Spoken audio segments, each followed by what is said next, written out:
Bismillahirrahmanirrahim. Assalamualaikum warahmatullahi wabarakatuh. Teman-teman, kembali lagi dengan AM Course. Kali ini kita akan melanjutkan pembahasan latihan soal-soal Olimpiade. Sebelumnya kita sudah membahas dua soal ya. Yang pertama mencari percepatan pada benda-benda dengan kondisi seperti ini.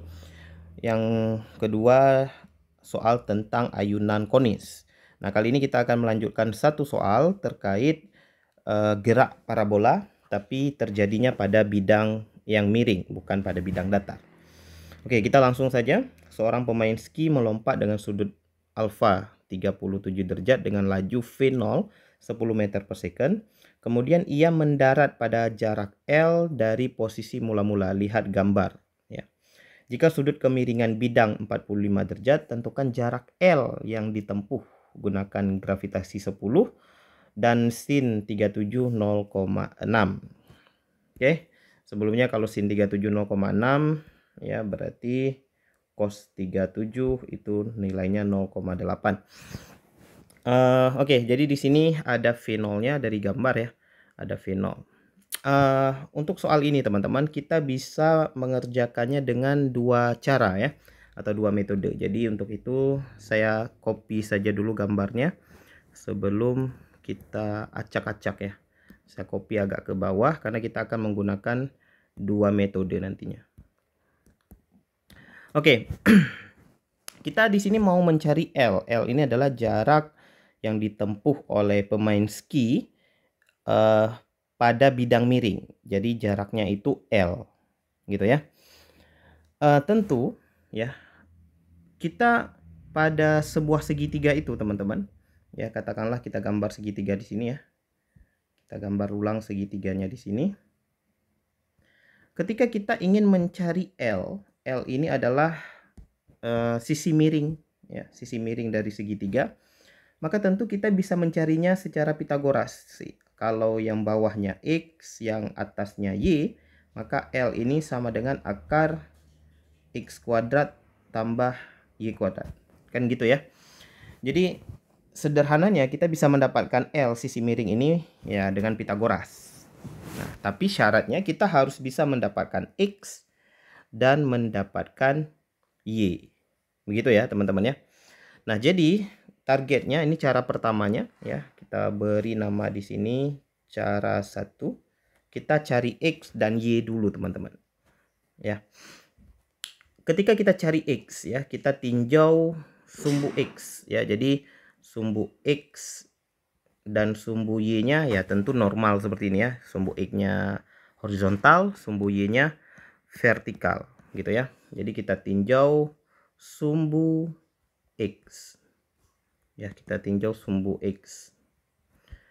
Nah, teman-teman harus ingat ya, pada keadaan seperti ini ya, gravitasi kan tentunya ke bawah ya. Gravitasi kita gambarkan ke bawah. Nah, jadi sumbu X itu tidak dipengaruhi gravitasi sehingga pada sumbu X geraknya secara GLB, teman-teman. Ya biasa ya. Jadi pada gerak parabola itu kan gabungan dari GLB dan GLBB. Sumbu X-nya GLB, sumbu Y-nya GLBB. Maka untuk mencari X ya tentu geraknya itu kita tulis X sama dengan V0X dikali T gitu ya. Dengan V0X-nya kalau kita gambarkan di gambar ini, V0-nya itu mereng ya. V0X-nya ke kanan, V0Y-nya ke atas. Nah, dengan sudut yang diketahui 37, maka tentunya kita langsung saja ya teman-teman. V0X-nya adalah V0 cos 37 dikaliin T. Nah, kalau kita masukkan nilai ya, misalnya X sama dengan V0-nya tadi diketahui 10, cos 37 0,8. Nah, T-nya itu belum ada, teman-teman.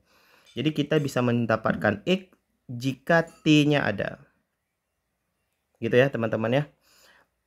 Nah, berarti kita berhenti dulu nih di sini. Sekarang kita tinjau sumbu Y. Ya, jadi ini kita simpan dulu. Kemudian kalau tadi tinjau sumbu X, sekarang tinjau sumbu Y.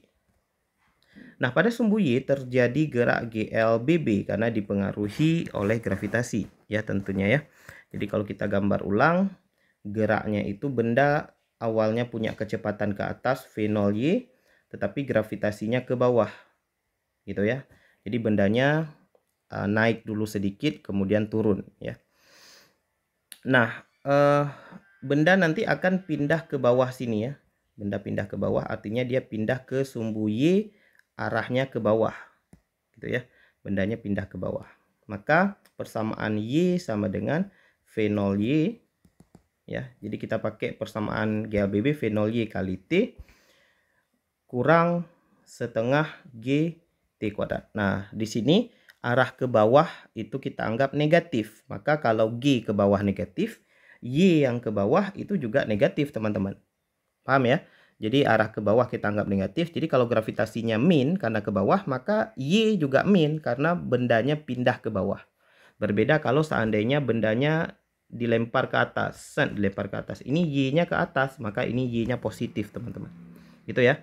Jadi gerak parabolanya ini ke bawah, berarti Y-nya negatif. Oke, jadi di sini kita bisa tuliskan min Y ya sama dengan V0Y-nya tentu V0 sin 37 dikaliin T dikurang setengah G, kita langsung masukkan 5 saja karena G-nya 10 kali T kuadrat. Nah, lagi-lagi kita bisa mendapatkan nilai Y kalau nilai T-nya ada, teman-teman. Gitu ya. Kita bisa dapat nilai Y kalau nilai T-nya ada. Nah, sekarang berarti kita harus cari nilai T ini. Ya, atau kita cari hubungan X dan Y juga boleh. Ya, jadi kita dapatkan dulu seperti biasa, teman-teman ya. Di sini kita punya 3 variabel nggak diketahui, X, Y, dan T, teman-teman. Ya, jadi kalau kita punya 3 variabel yang nggak diketahui, maka kita butuh minimal 3 persamaan, kan gitu ya. Nah, satu persamaan lagi dari mana nih? Kalau kita lihat diketahui ada segitiga ini sudutnya 45, teman-teman. Sudutnya 45. Maka kalau kita gambarkan di segitiga yang kita buat tadi, di sininya 45 nih. Maka dari segitiga itu kita buat di sini dari segitiga kita bisa dapatkan hubungan antara Y dan X ya. Jadi Y dan X itu sisi depan dan sisi samping, berarti tan 45 sama dengan Y per X. Tan 45 itu tentunya 1, teman-teman ya. Berarti X sama dengan Y. Nah, dari sini X sama dengan Y, kita bisa meminjam persamaan X untuk mencari nilai T di Y. Ya. Oke, kita tuliskan di sini ya. Kita tuliskan X-nya kita ganti dengan Y karena Y sama dengan X. Ya, maka sama dengan 10 kali 0,8 8T. Y-nya sama dengan 8T. Nah, masukkan kemudian Y-nya ini ke persamaan Y. Itu ya, teman-teman ya. Berarti kalau kita tuliskan di sini Y-nya min 8T sama dengan V0-nya tadi 10 sin 37 0,6 kali T kurang 5T kuadrat. Nah, di sini semua ruas memiliki T, berarti T-nya bisa hilang 1. Hilang kuadratnya. Maka kita bisa tuliskan min 8 sama dengan 6 kurang 5T. Ya, kita atur ulang. 5T sama dengan 6 tambah 8. T sama dengan 6 tambah 8 itu 14 ya, teman-teman. 14 per 5 sekon ya. Nah, setelah dapat nilai T, nilai X, dan nilai Y-nya dengan mudah kita bisa dapatkan. Ya, maka di mana nih? Kita buat di sini aja ya. Maka nilai X sama dengan 8 kali T. T-nya 14 per 5. Oke. Berapa nih? Ini biarin aja lah, bla bla bla meter gitu ya. Kemudian nilai Y-nya sama dengan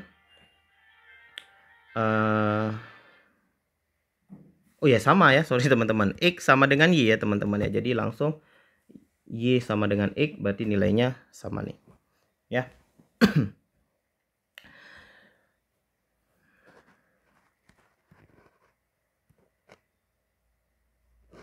Oke. Nah, kalau kita udah dapat nilai X dan nilai Y, nilai L dengan mudah kita bisa peroleh ya teman-teman ya. Jadi nilai L kita bisa buat, karena X sama dengan Y, kita bisa buat begini teman-teman. Jadi X kuadrat tambah X kuadrat kan gitu ya. Berarti 2 akar X. Begitu ya. Berarti nilai akhirnya adalah 2 akar gitu. 8 kali 14 bagi 5. Nah, ini saya males kaliin ya teman-teman ya. Jadi intinya kita udah dapet sih nilainya segini. Gitu ya. Jadi akar 8 kali 14 per 5 gitu ya. Jadi ini tentu bisa ya mungkin diperkecil ya, atau diubah lagi lah. Oke, ini metode pertama ya teman-teman ya. Jadi kita mencari L tapi cari dulu X dan Y. Oke. Cara kedua atau metode kedua.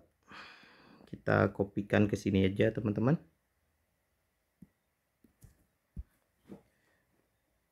Cara kedua. Ketika kita ingin mencari L ya, kita tidak menganggap sumbu X, sumbu Y-nya normal ya. Normal itu maksudnya sumbu X-nya mendatar, sumbu Y-nya vertikal gitu ya. Tapi kita ubah ya, kita mengikuti sumbu X, sumbu Y-nya sesuai dengan bidang miring. Jadi kita anggapnya begini teman-teman. Jadi sumbu yang sejajar dengan bidang miring dengan sumbu yang tegak lurus dengan bidang miring gitu ya. Jadi ini sumbu X, yang ini sumbu Y. Nah, sudut 37 ini, jadi kalau kita, gini aja teman-teman, sorry. Kita gambarkan saja sumbunya di sini teman-teman. Ada yang tegak lurus dengan bidang miring, ini sumbu Y. Kemudian ada yang sejajar dengan bidang miring, nah ini sumbu X. Ini sumbu Y, ini sumbu X. Nah, sudut ya, V0 kok sudut sih. Nilai V0 ya, nilai V0 di sini itu kita tetap harus uraikan ke sumbu X dan sumbu Y teman-teman. Nah, sudutnya ya tentu sudut terhadap sumbu X kan biasa gitu ya. Misalnya di sini V0. Nah, gini, ini sumbu X, ini sumbu Y. Ketika kita uraikan kita pakai sudut di sini. Nah, sudut ini tentu sudut V0 terhadap sumbu X. Nah, kalau kita lihat di sini, kita perhatikan V0 itu sudutnya 37 terhadap bidang datar yang normal ya. Kemudian ke bawah sini sudutnya pasti 45 teman-teman ya. Jadi gini, kalau di sini 45, di sini juga 45. Gitu ya. Maka kalau kita buat 37 di sini yang bawahnya ini adalah 45. Maka sudut totalnya adalah theta totalnya adalah 37 ditambah 45. Gitu ya. Nah, ini tetanya segini. Ini kita nggak usah jumlahkan, kita biarkan seperti ini saja. Karena kalau kita jumlahkan jadi nggak istimewa lagi sudutnya, jadi kita susah nanti menentukan nilainya. Nah, maka ketika kita uraikan V0 X dan V0 Y ya, maka V0 X nilainya adalah V0 cos 37 ditambah 45. Kemudian V0 Y-nya adalah V0 kali sin 37 ditambah 45. Itu ya teman-teman ya. Nah, tentu V0 X dan V0 Y-nya itu arahnya kemari teman-teman. Kita gambarin aja yang berwarna merah ya. Sepertinya kurang kelihatan. Kita perbesar lah. Yuk, gitu. Nah, ke atas sini adalah V0Y, ke bawah sini adalah V0X. Oke, itu pertama ya. Ini kita tahap persiapan dulu ya. Nah, gravitasi itu arahnya ke bawah, teman-teman. Nah, jadi gravitasinya kan ke bawah ya. Jadi karena gravitasinya ke bawah. Nah, sekarang sumbu kita nggak normal lagi seperti ini ya. Artinya gravitasi ini nggak ke sumbu Y karena sumbu Y-nya udah mereng gitu ya. Jadi gravitasi ini kita juga harus uraikan teman-teman. Kemari dengan kemari. Jadi kita harus menguraikan gravitasi mengikuti sumbu. Yang sebentar teman-teman. Ini kita buat gravitasi di sini aja. Jadi gravitasinya ke bawah. Jadi kita harus uraikan gravitasi kemari dengan kemari. Ya. Yang kemari ini adalah gravitasi di sumbu X, ini gravitasi di sumbu Y. Nah, tentu kalau kita uraikan gravitasinya ya, ini bidang miring tadi, gravitasinya ke bawah begini. Ya, ketika kita uraikan ya, tentu sudut ini sama dengan sudut ini. Ya, sama seperti kita menguraikan gaya berat di bidang miring, teman-teman ya. Maka Gx-nya itu adalah G sin, sinnya tentu sin 45 ya, teman-teman. Kemudian GY-nya adalah G cos 45. Oke ya. Nah, tentu karena sin dengan cosnya sama, maka nilai G-nya Gx sama dengan 10 kali sin 45 setengah akar 2, berarti 5 akar 2. Yang GY-nya juga 5 akar 2. Nah, ini adalah nilai gravitasi di sumbu X dan nilai gravitasi di sumbu Y. Nah, jadi bedanya dengan cara satu, teman-teman ya. Kalau cara satu tadi, sumbu X-nya GLB, sumbu Y-nya GLBB. Nah, cara dua ini gravitasinya bekerja pada sumbu X, bekerja juga pada sumbu Y, karena sumbu X dan sumbu Y-nya kita perlakukan mengikuti bidang miring. Ya, jadi pada sumbu X ya, ini berlakunya GLBB dengan percepatannya sama dengan percepatan sumbu X. Ya. Nah, kita perhatikan di sini, teman-teman. Sumbu X itu miring. Nah, jadi jarak yang kita cari di sumbu X ya, itu sebenarnya adalah jarak L yang ditanyakan di soal. Jadi kita bisa langsung dapat nilai L dengan mendapatkan nilai X. Nggak kayak tadi ya, kita cari X, cari Y, baru bisa dapat L dengan Pitagoras. Kalau ini kita cari X, udah langsung dapat L kayak gitu. Gitu ya. Jadi tentu persamaan GLBB yang kita gunakan berarti X atau L sama dengan V0X dikaliin T gitu ya, ditambah setengah GX kali T kuadrat. Nah, di sini ditambah karena gravitasinya searah dengan V0X ya, teman-teman ya. Jadi arah yang ke bawah itu positif ya. Maka kita bisa dapatkan kalau nilainya ada semua nih. Jadi V0-nya tadi berapa sih? Saya lupa. V0-nya 10 ya. Jadi V0, oh ini kita isi dulu teman-teman, sorry. V0X-nya kita isi dulu menjadi V0 cos 37 tambah 45 dikaliin T ditambahin setengah GX. Setengah GX itu berarti GX-nya tadi udah kita jadi 5 akar 2, berarti 5/2 akar 2 ya kaliin T kuadrat. Gitu ya. Nah, kalau kita masukkan nilainya, nilai V0 itu adalah 10 cos 37 tambah 45, ini pakai identitas trigono ya, teman-teman. Jadi cos A plus minus B itu jelmaannya adalah cos min plus min plus ya, berarti min plus sin gitu ya.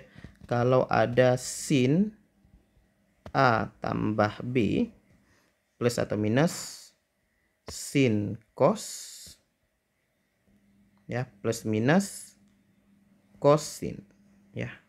Nah, ini belajarnya di trigonometri matematika ya, teman-teman ya. Sin cos cosin. Ya, ini biasanya materi kelas 2 sih. Jadi buat teman-teman yang masih kelas 1 ini mungkin belum belajar di sekolahnya. Oke, jadi di sini kita cari dulu nilai cos ya, teman-teman ya.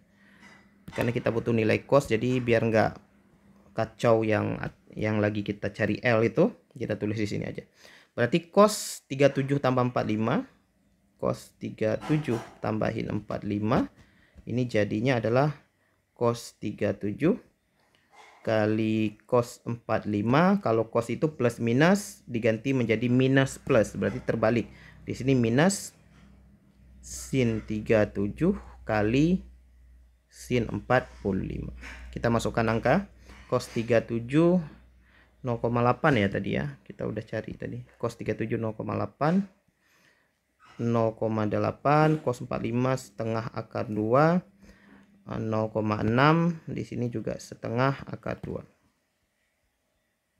Nah, karena setengah akar 2-nya sama, kita bisa kurangin 0,8 kurang 0,6 jadi 0,2 kali setengah akar 2 ya. 0,2 kali setengah akar 2 berarti 0,1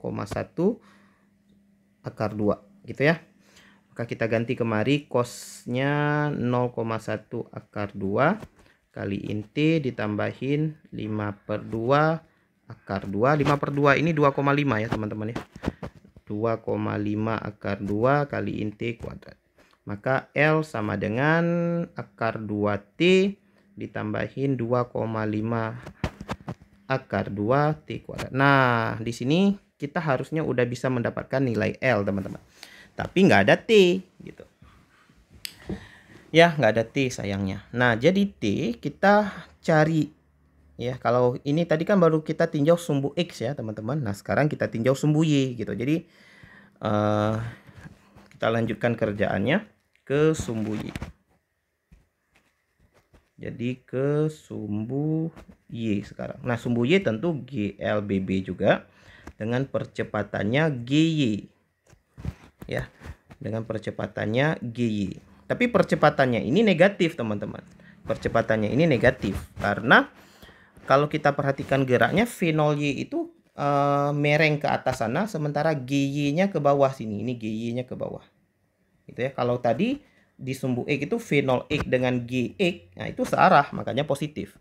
Nah, untuk sumbu Y itu percepatannya negatif. Itu ya, jelas ya teman-teman ya.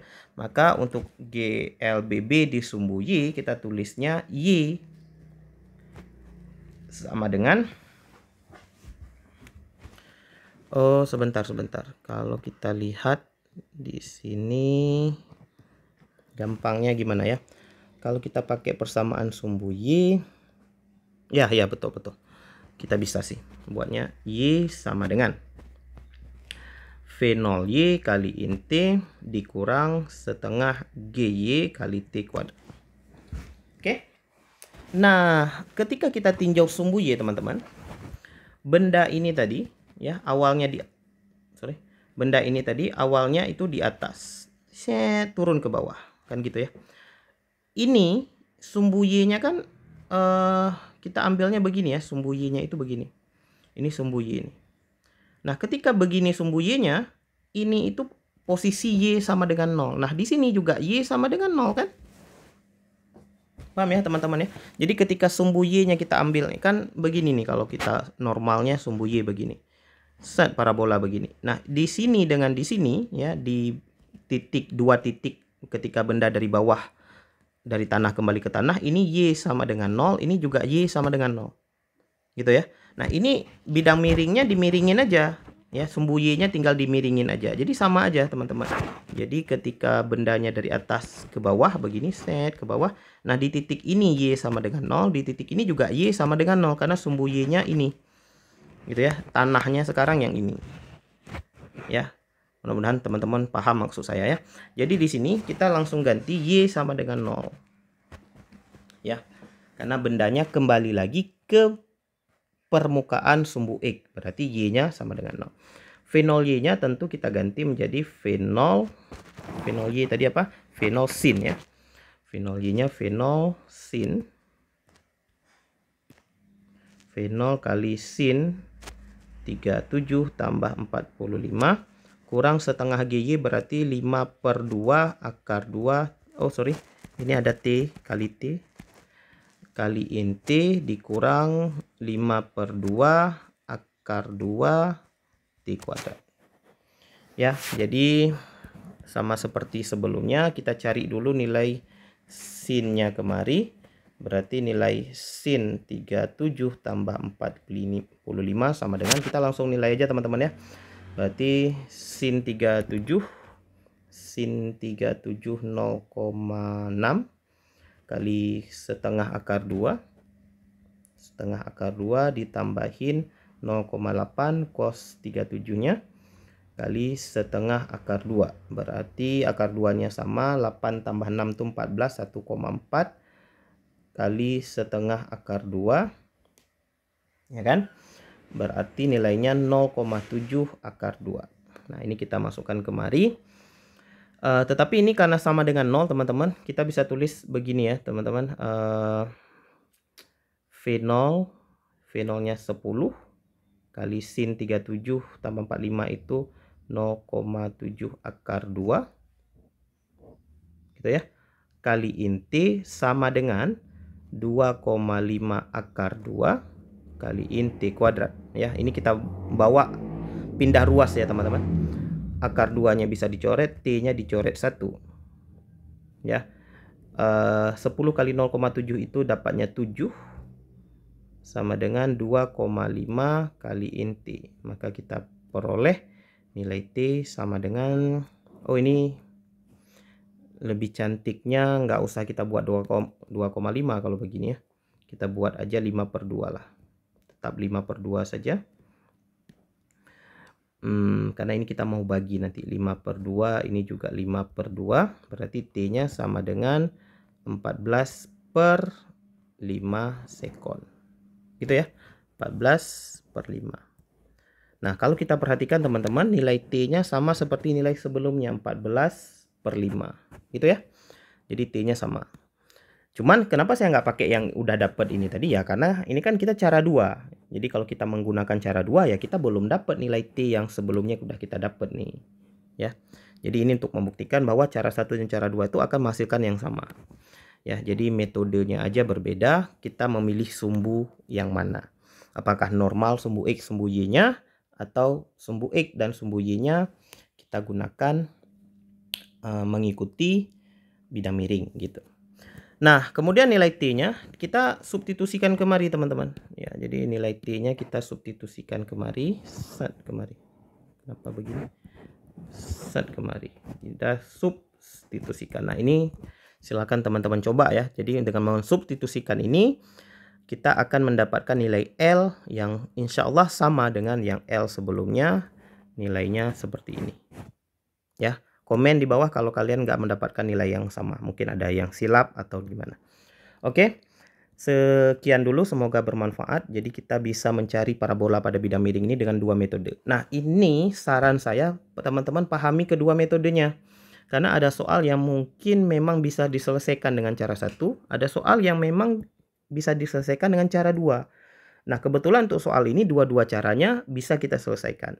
Ya, tapi nanti ada soal-soal yang begini tapi nggak bisa diselesaikan dengan salah satu cara, hanya bisa dengan cara yang sumbu X dan sumbu Y-nya normal atau sumbu X dan sumbu Y-nya mengikuti bidang miring. Ya, sebenarnya bisa dua-dua, cuman ada soal-soal di mana yang diketahuinya itu menyulitkan kita untuk mencari dengan salah satu cara. Jadi amannya adalah teman-teman memahami kedua cara. Oke, kita akhiri, semoga bermanfaat. Alhamdulillahirabbil alamin. Assalamualaikum warahmatullahi wabarakatuh.